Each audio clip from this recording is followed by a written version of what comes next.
Shalom peuple de Dieu, Bananzambe Bozolanda Biso de partout dans le monde entier. Bolamu ya Nzambe ezala visiter na banda kuna bino. Ozui occasion ya kolanda Mosali na Nzambe prophète Gilardin Lwanga tikete.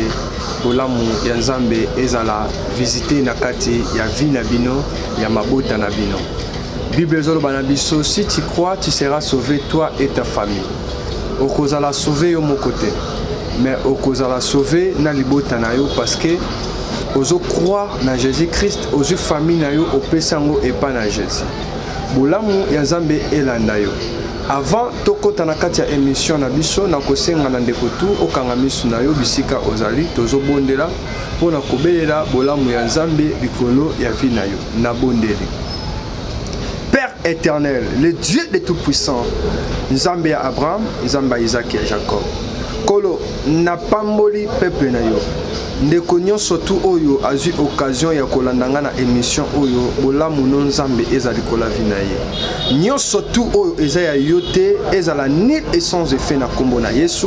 Mutu tu a disposé ta na ye papa mama oboyi kolungola émission oyo ozui tano ya kolandanga Nzambe a visité okando bandi na début l'émission oyo kene nango tina suka yoka oyo Nzambe azoloba na yo Nzambe akopambola yo shama a visité bino amen.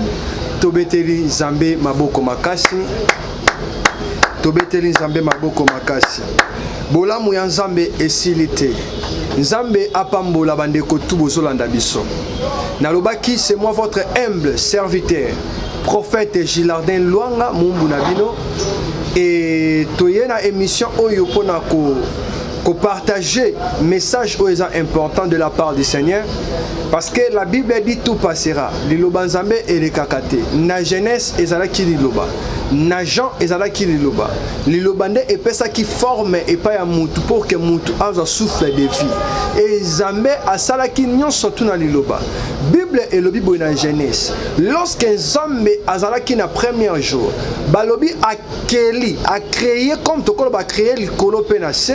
Balobi avant akota deuxième jour abanda koloba o nyonso tu asali ezali bon. Soki eza bon te akoleka jour mosusu te. Ah na moni nyonso tu o Nzambe asalaki ezalaki bon. Soki asali loko après akoti deuxième jour. Soki asali banyama alobi ke non banyama on nasali bandeke nasali ba lion eza kitoko eza bon nde Nzambe akoti troisième jour. Yango nde eza important liloba na Nzambe parce que liloba oyo échangeaka ba vie ya batu ebele. Toleki directement la parole de Dieu. Tozui thème na biso ezali la bénédiction par l'obéissance. Yango nde ezali thème na biso la bénédiction par l'obéissance. Yango nde mama na likambo oyo tozo partager na mukolo ya lelo. Parce que batebele bazali na kati na ignorance bayebi ndenge nini te bakoki kozwela bénédiction na bango. Bayebi ndenge nini te bakoki ko saisir lipamboli na bango. Oui, lipamboli eza eloko moko eza malamu liboso na Nzambe parce que ekomami na kati ya Bible. Mais eloko na ko assurer ndeko ozolandanga lipamboli ya Nzambe eza malamu. Mais Bible lobi na biso cherchez premièrement le royaume de Dieu et la justice. Tout le reste vous sera donné par-dessus. Ya liboso royaume ya Nzambe. Nyonso tu mituka mapangu ba voiture ekopesa melayo parce que bénédiction ya Nzambe ekozala partage na kati ya vie na yo. Na bandeli lisusu pona to continuer thème ezali l'obéissance, la bénédiction par l'obéissance. Yangonde mama na likambu na biso. Tozui Genèse chapitre 1 chapitre 27. Genèse chapitre 27.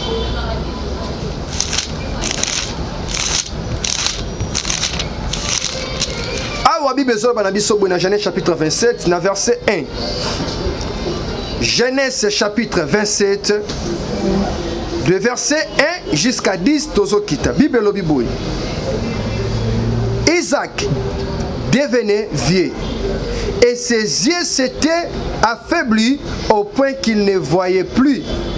Alors, il appela Ésaü, son fils aîné, et lui dit, mon fils. Et il lui répondit, mais voici. Verset 2, Isaac dit, voici donc, je suis vieux, je ne connais pas les jours de ma mort. Maintenant donc, je te prie, prends tes armes, ton carquois et ton arc, va dans le champ et chassez-moi du gibier. Fais-moi un mât comme j'aime et apportez-le-moi à manger, afin que mon âme te bénisse avant que je meure.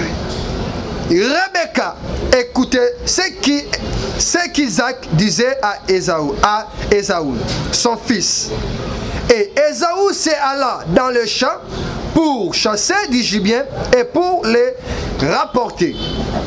Puis Rebecca dit à Jacob, son fils, voici, j'ai attendu ton père, qu'il parle ainsi à Ésaü, ton frère. Apportez-moi du gibier et fais-moi un mât que je mangerai et je te bénirai devant l'Éternel avant ma mort. Maintenant, mon fils, écoutez ma voix à l'égard de ce que je t'ai commandé. Va me prendre au troupeau des bons chèvres. Je ferai pour ton père un mât comme il aime. Le verset 10, la Bible dit ceci. Et tu le porteras à manger, et ton père, afin qu'il te bénisse avant sa mort. Jacob répondit à sa mère, voici Ésaü mon frère, et velu, je n'ai point de poils. Peut-être mon père me touchera-t-il, et je passerai à ses yeux pour un menteur, et je ferai venir sur moi la malédiction et non la bénédiction. C'est ça là où tu t'aimes la biso. La malédiction et non la bénédiction. Le mot bénédiction, otobengi lipamboli, tem ezalaki la bénédiction par l'obéissance. Lipamboli nanzela na komi kitisali nanzela ya kotosa. Peuple de Dieu, bananzambe boli kotosa ilobanzambe te. Bolingi ko respecter ba commandement biblique te. Ba commandement ya ainsi dit l'éternalité. Bible elobi na biso boye na Genèse. Balobi ezalaki na mwana mobali moko babengi ye Jacob. Jacob azalaki mwana ya Isaac. Babotaki bango de. Mama na bango kombo na ye ezalaki Rebecca. Bible précise balobi Rebecca azalaki stérile. Abanaki kozwa zemite même ba coucher na mobali na ye. Semence ebandaki kokota mais semence wana ebandaki kopesa ezaki na efficacité te. Mwana bandaki kosimba matin na kata libumu ya Rebecca. Rebecca bandaki kolukelonga Nzambe, koluka fasi ya Nzambe mpo Nzambe asalela ye. Bible elobi mukolo moko Rebecca azwi visitation ya ba ange. Nzambe azoloba na Rebecca alobi na moni de nation na kati ya libumu na yo. Ezalaki Ésaü na Jacob. Fils aîné c'était Ésaü. Yami balé ezalaki Jacob. Sur le plan spirituel, Nzambe abandaki kolinga Jacob plus que son frère Ésaü. Et na miso bomoto, Isaac abandaki kolinga Ésaü plus que moi na ye Jacob parce que ba intérêt ezalaki. Abandaki kokeli kosala chasse ayeli ye banyama. Alambeli apesi biloko. Mais Rebecca bande kolinga Jacob. Nazoko avancé. Nalobi la bénédiction par l'obéissance. Jacob azalaki mutu oyo sur le plan physique abongi samaki te keba pambola ye. Sur le plan charnel azalaki préparé te pour pambola ye. Moutou azalaki préparé na bonzoto pour na Isaac apambola, c'était Ésaü. Mais sur le plan spirituel, Moutou oyo Nzambe abongi saki pour que azwa lipamboli ezalaki Jacob. Pourquoi? Jacob azalaki deuxième fils. Il y a Rebecca et Isaac. Mais sur le plan spirituel, Jacob abotola kikiboyaya et payi ya Ésaü à cause ya bilia parce que yaya ayoka kinzala alobi na leki pesanga bilia na lia alobi soki même kozwa ki mukolo zwa na yo et langage oyo Esaü alobaki ya moni alobi na bonzoto mais elle se manifesta que spirituellement. Je vais dire quoi par là?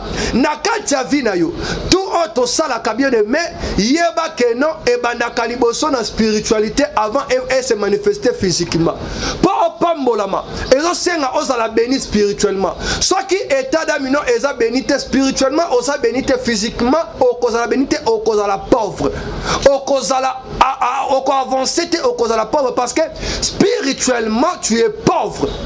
Tu n'es pas béni spirituellement. Alors pourquoi physiquement et qu'on se manifester et qu'on se manifester?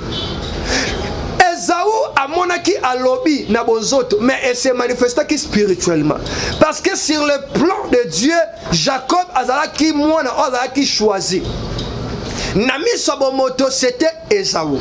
Est-ce que vous comprenez nga naza ko avancer?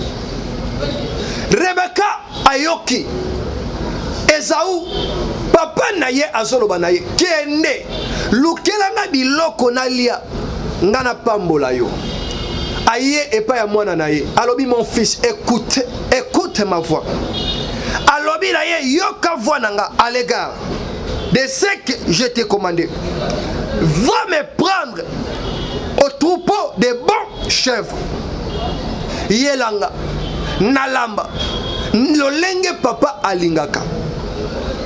Rebecca aza femme oyo azwa ki révélation de la part de Dieu. Rebecca nzambene mutalobela ki nzamba lobela ki Isakite. Okoko lobalanga prophète pourquoi? Parce que tozotala na généalogie biblique. Na descendance tozotanga le Dieu d'Abraham, le Dieu d'Isaac, le Dieu de Jacob. Mais pourquoi Zambé appelle ça qui révélation et pas Isaac? Oui, c'est biblique, ce n'est pas moi, c'est biblique. Zambé appelle ça qui révélation et pas moi aussi. Maman Zolananga, osa révélation. Le lingue Rebecca a révélation. Mais révélation Rebecca Zoaki et c'est une sémence. Ah, sémence et où t'as que pas moi cité. Sémence et où t'as que pas mobile. Mobile n'a pas ça que sémence. Na lingina fongo mana koti na kati révélation. Et lorsque tozo lobe la sémence, tozo lobe la mobile on a eza Jésus-Christ de Nazareth. Moi si on ezali Rebecca eza église. Le balanga na avancé. C'est prophète qui parle. Eza mo sakonde azolo banayo. Et mobali oyo tozomona c'est Jésus-Christ de Nazareth, le lion de la tribu de Juda, les rejetons de David. Et Jésus a écouté sémence na kati na vie na biso, a écouté sémence pour nous sauver biso, a écouté sémence pour nous racheter biso. La Bible a dit rachetez le temps car les jours sont mauvais. Rachetez le temps car les jours sont mauvais. Et lorsque femme a une révélation, église a une révélation, église a la révélation, mais toi la besoin de sémence. Sémence yango continue à vivre. Sémence est un mobile, il y a libala obiso tolinga. Mobile yalibala oh biso to accepta. Mobile yalibala oh biso to pesa presse na motema. Jésus-Christ de Nazareth.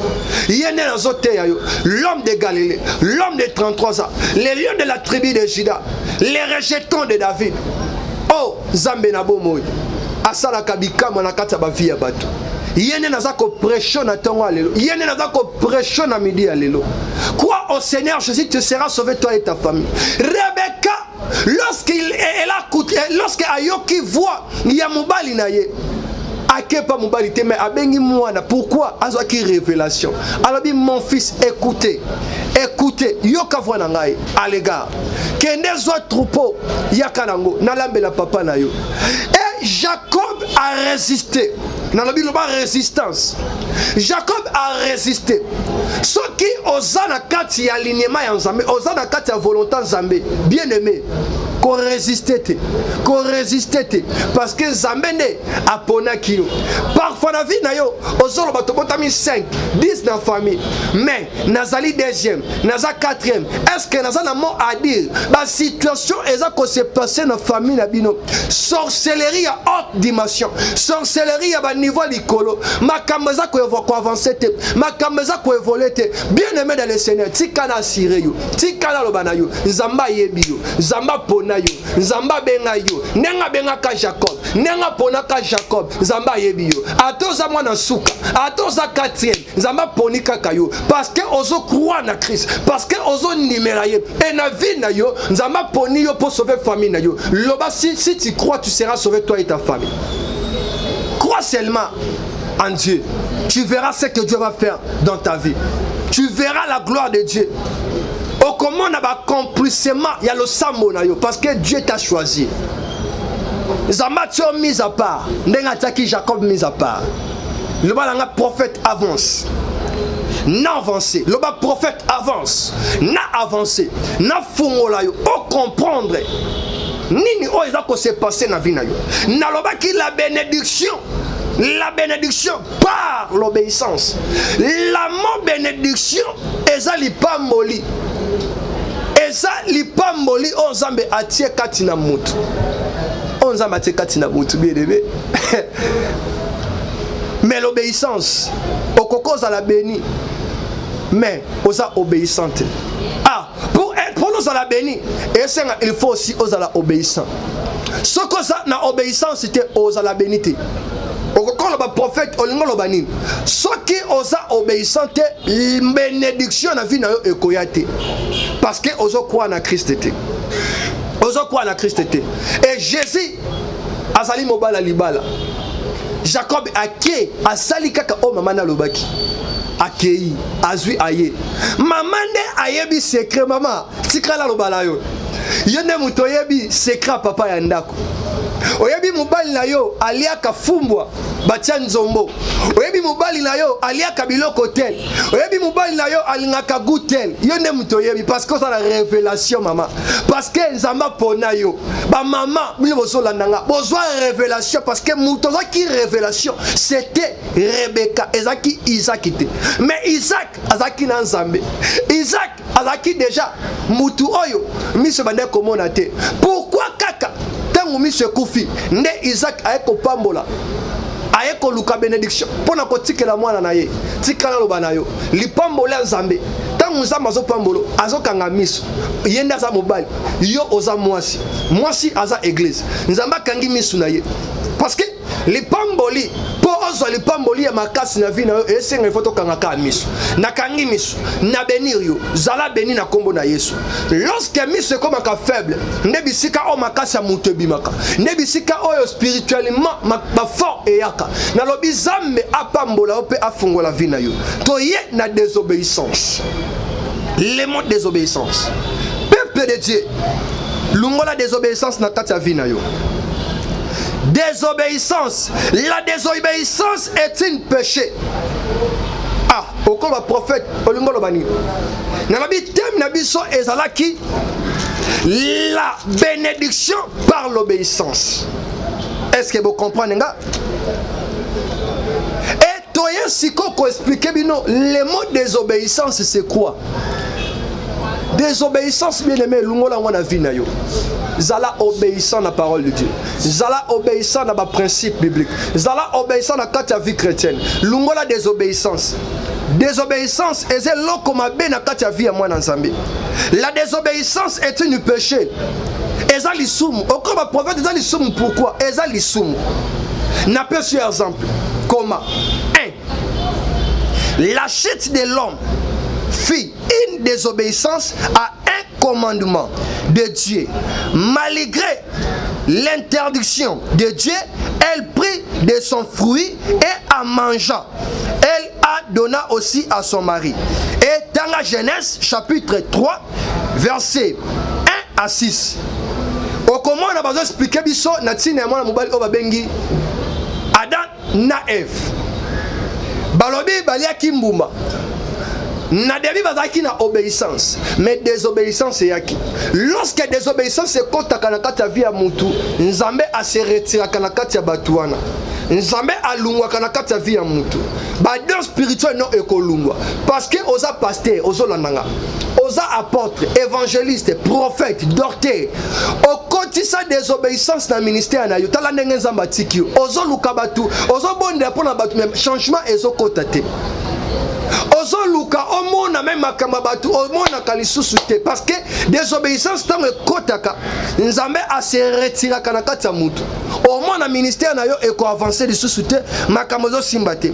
Deuxième des choses, comment yango tout péché est une désobéissance à la loi de Dieu. Le péché est la désobéissance à la loi. Dans 1 Jean chapitre 3 verset 4. Toye troisième. Toute désobéissance à Dieu a toujours reçu à sa rétribution. Toute désobéissance a reçu une juste rétribution. Hébreux chapitre 2 verset 2 à 3. Tanga yango na pesi par exemple wana ya liboso ya mibale ya misat. Mais ba verset biblique ya liboso ezali Genèse chapitre 3 verset 1 verset 1 à 6. Et yami ben na pesi 1 Jean chapitre 3 verset 4. Yami sat na pesi Hébreux chapitre 2 verset 2 à 3. Tanga yango oko comprendre désobéissance eza mabe na kati ya vie ya mwana nzambe.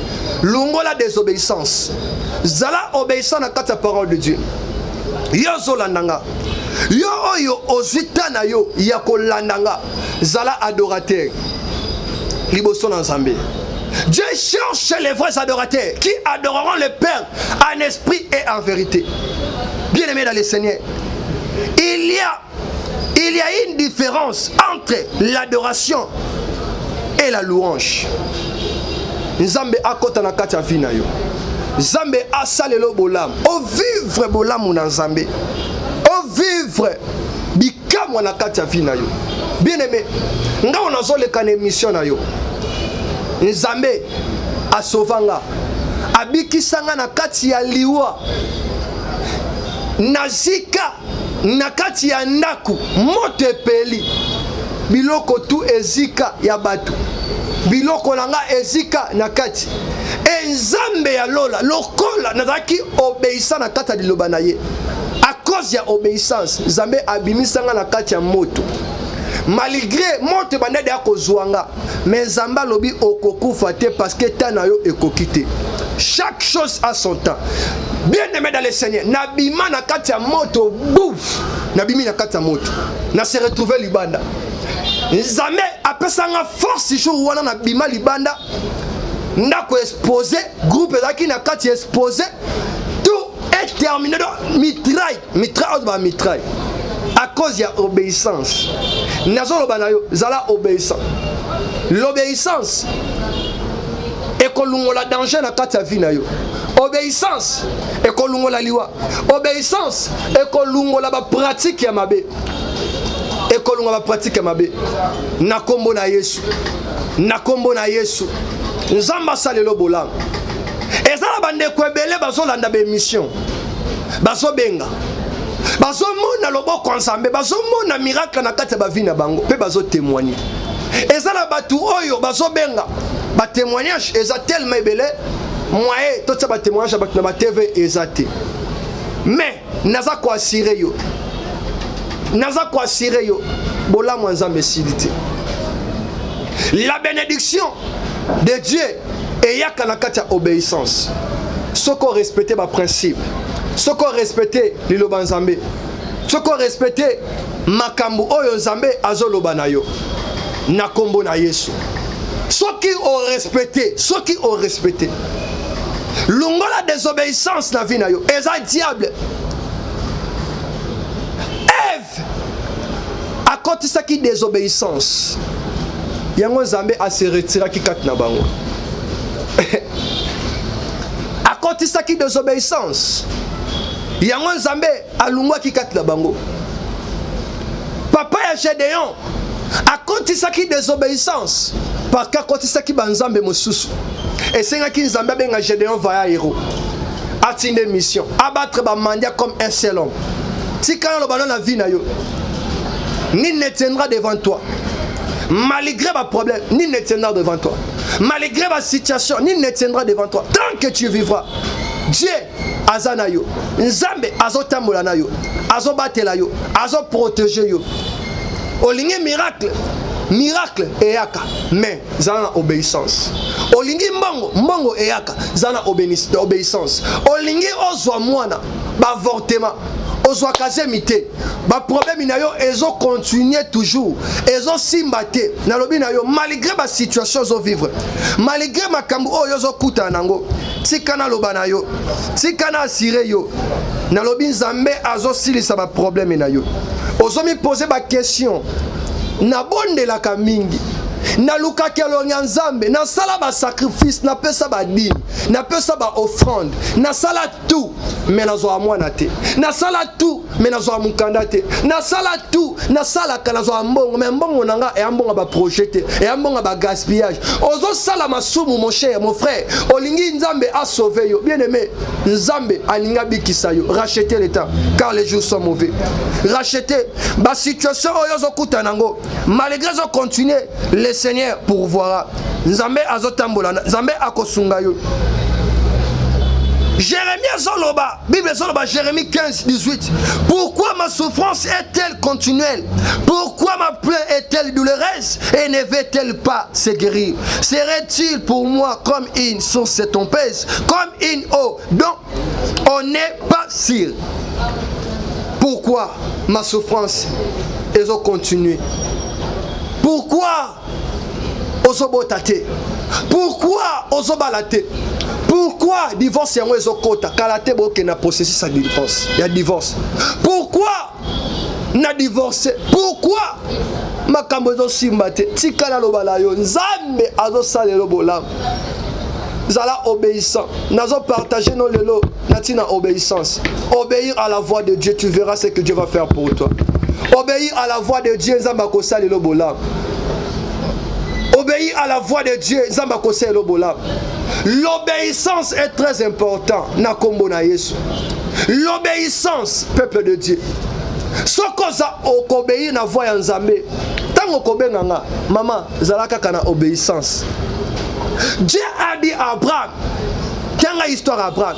Lorsque Nzambe a bengi Abraham, alors il peut s'engager fils na yo wana unique. Oezalaki Isaac. Abraham a refusé quitter. Abraham il avait obéi à la voix de Dieu. Akoke pe koloba ke moi naka moko pesinga na ke kopesa yo esimbate. Mais en respectant qui? Pourquoi? Et qui obéissance? Atali alobi yonde muto pesinga.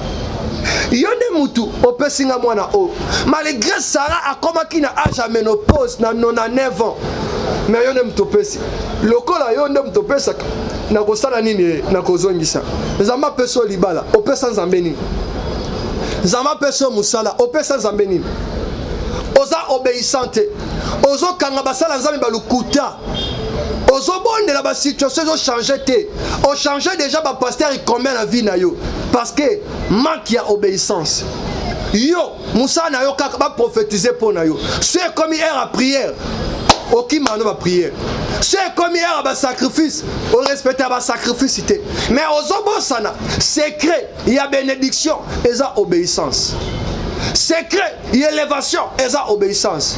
L'humilité précède de la gloire. L'orgueil précède de la chute. Si tu es orgueilleux dans la vie, ce qu'on a orgueilleux, que non, ma kamamala me connaît la vie na yote. Zala humble, liana batu, zana batu, mais zala prudent. Qu'on peut s'appeler mon tout confiance. Mon tout a mon tout peut sa confiance. Confiance peut sans amber. Oeda ba ta famille, osunga ba na vie, nini oyozwa. Des retours, déception la déception. Trop de problèmes. Oeda ba tu kenda ba poto. Oeda ba tu bazo ba mikanda. Oeda ba tu bazo ba mbongo bazo misala. Me ba balukela yo. Na lobi Nzamba balukela mutu te. Pesa Nzambe confiance. Pesa Nzambe confiance. Ta yango e pesa melio. Ngonga yango ye liboso na yo. Na côté ya yo Jésus Christ.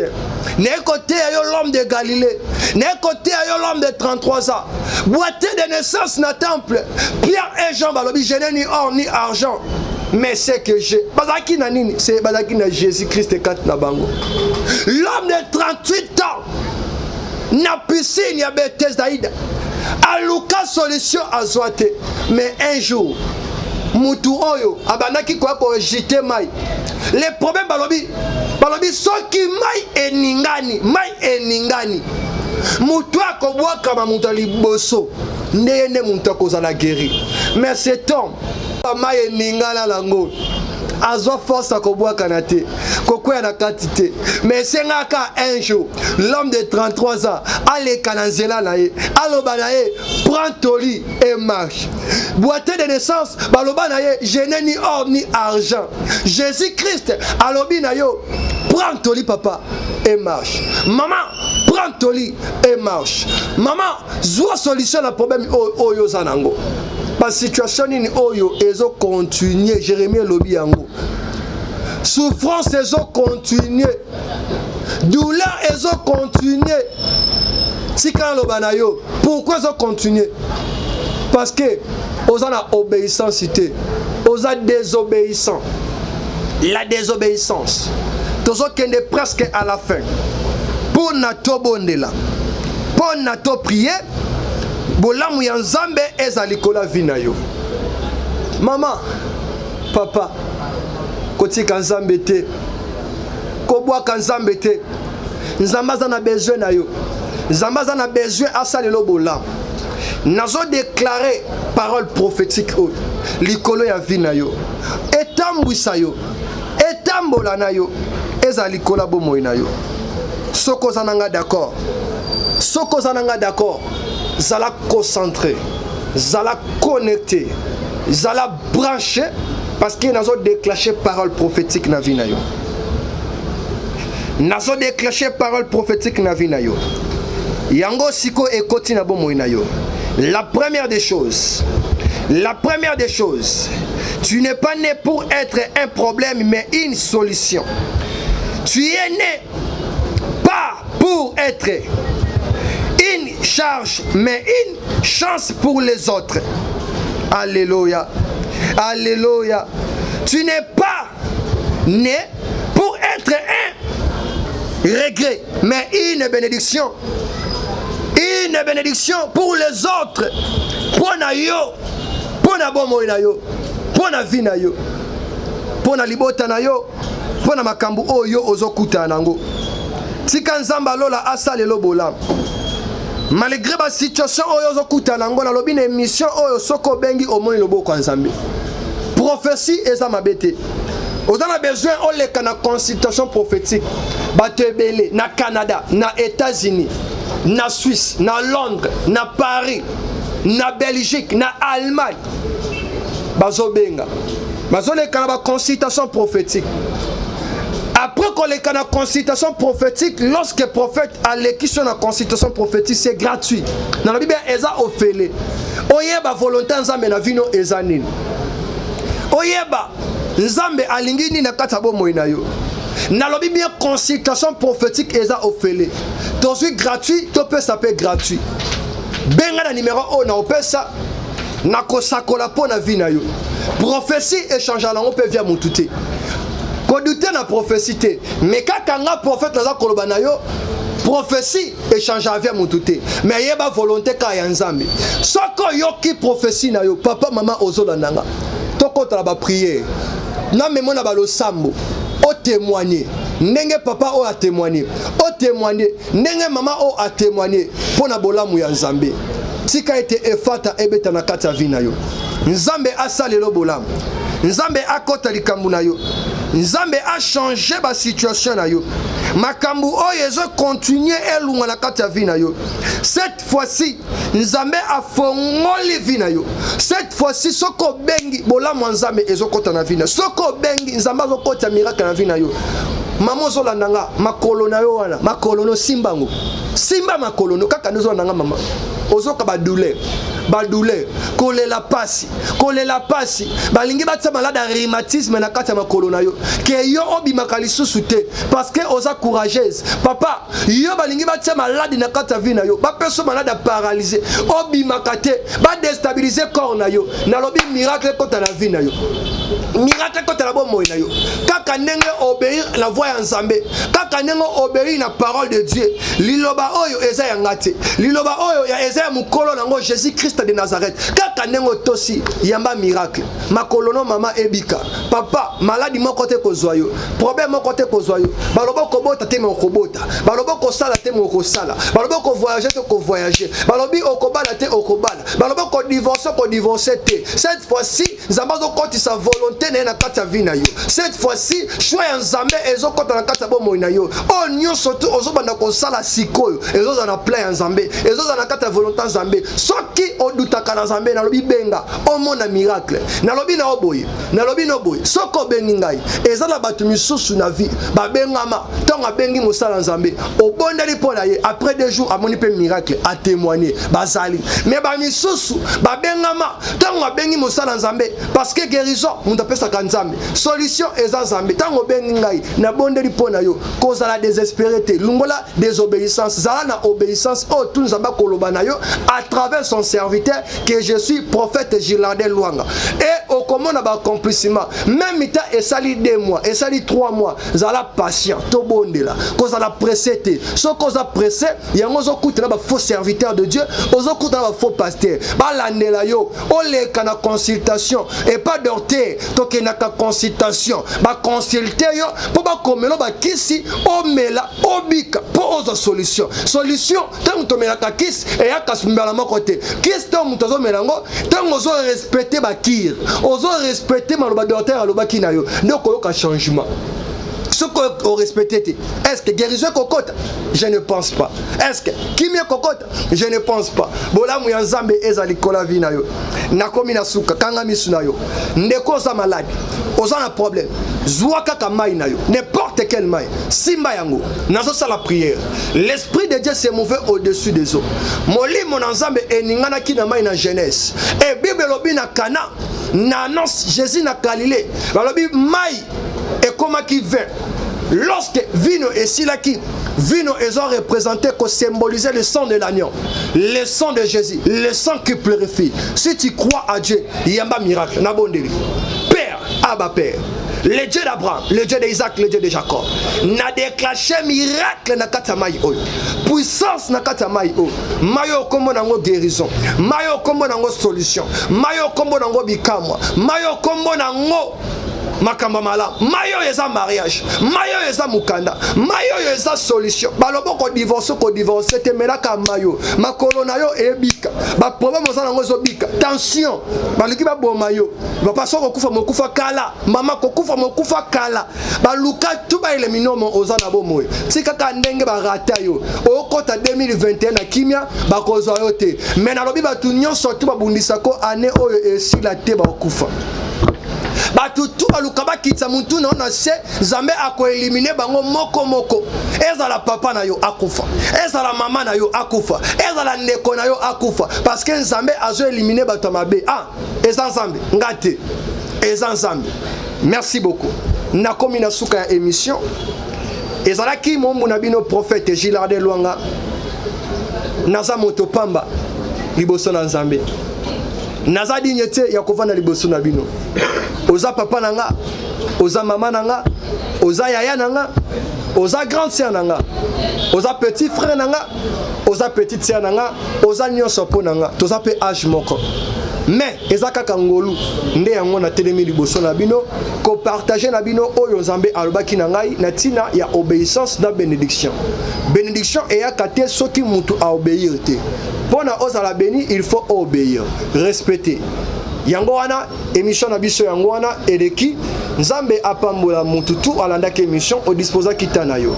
Nzamba lola atika yo te. Okobenga numéro na zopesa et s'afficher na bande d'écran et dans la série wana bakomi prophète Gilardin Luanga ezawana ezali plus 243 85 19 80 600 plus 243 85 19 80 600. On est un numéro ya prophète Gilardin obenga to bondela ensemble nzambe na lola akota likambo na yo soko bengi muta pesa ka solution zangate mais ezan nzambe nzambe atie basali na ye pona ko orienter bino pona ko mema bino na ba prière soko yokinga omoni miracle. Moïse yende mutu nzamba ponaki po alungola bana Israël na 4 esclavage gisme ay ma bango na terre promise oyo ezalaki kana ezokule le na miel soki batosaki Moses te balingaki mpe babima te. Alors lorsque mututu atosaka serviteur de Dieu Nzambe asalelaka ye yo oza serviteur ya Nzambe te mais oza serviteur nanga. Pourquoi? Josué chapitre 1 verset 1. Après la mort de Moïse, serviteur de l'Éternel,